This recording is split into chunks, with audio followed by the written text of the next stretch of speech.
संतों की एक महासभा में काजल हिंदुस्तानी जो हैं वो उन्होंने यह कहा कि राजा यदि लोगों को आपस में बांटने का काम करेगा, हिंदुओं को बांटने का काम करेगा, तो यह अधर्म है और हम सभी साधु संतों को और हम सबको यह मिलकर जो है वो कहना पड़ेगा कि यह अधर्म हो रहा है और राजा जो है वो सुधरे। तो इसमें क्या गलत बात थी? ये तो सत्य है, ऐसा ही कहना चाहिए। उसके उत्तर में ऋतंभरा जी ने ही उसी मंच से कहा, साध्वी ऋतंभरा जी ने, कि अपने लाडले पर, अपने राजा पर यदि हम संशय करेंगे तो हम नष्ट हो जाएंगे।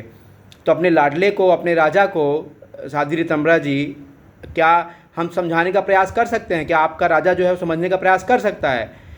जिस व्यक्ति को मैं स्वयं जो है वो इतना प्रेम करता था कि जो व्यक्ति यह कह करके आया कि मैं जनता की बात नहीं सुनता हूँ, मैं वह सुनता हूँ जो जनता के लिए अच्छा होता है। क्षणिक के लिए यदि जनता कुछ गलत मांग कर रही होगी तो मैं उसको नहीं सुनता हूँ, मैं वो सुनता हूँ जो जनता के लिए लंबे समय के लिए जो है वो अच्छा होता है। परंतु अब क्या हो गया है? इसमें किस जनता का जो है वो भला हो रहा है? किस जनता का किस प्रकार से भला होने वाला है? आपस में बांट करके किसका भला होने वाला है?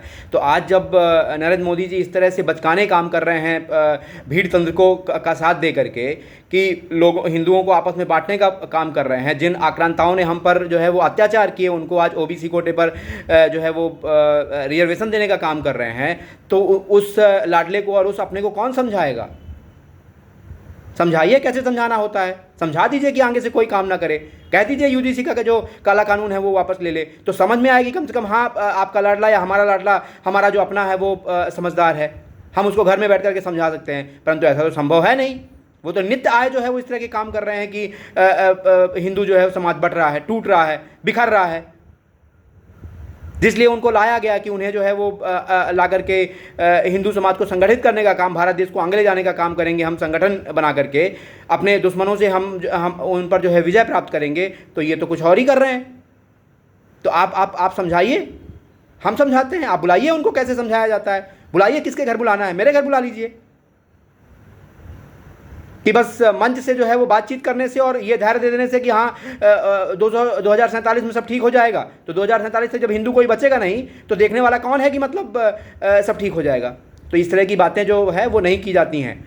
लाडले को समझाना है तो समझाइए और कहिए कि वो आकर के क्षमा मांगे जनता से कि मैंने गलत काम किया। जिस तरह से किसान आंदोलन के समय पर उसने किसान बिल वापस ले लिए थे, जबकि उनको लागू करने चाहिए थे। तो जिन बेचारों के पास कोई शस्त्र नहीं है, कोई लाठी लेके नहीं जा रहा, चुपचाप जाकर अनशन कर रहा है, उसको आप उठा करके निकाल दे रहे हैं और घर में जो है वो हाउस अरेस्ट कर ले रहे हैं। लेकिन जिनके पास बल है, जो आपके सीने में चढ़ करके जो है आपका सीना फाड़ सकते हैं, उनके लिए आपने क्षमा मांग ली कि नहीं, मैं तो समझा नहीं पाया आपको। ये इस तरह का दोहरा व्यवहार जो है वो प्रधानमंत्री को जो है शोभा देता है? नहीं शोभा देता।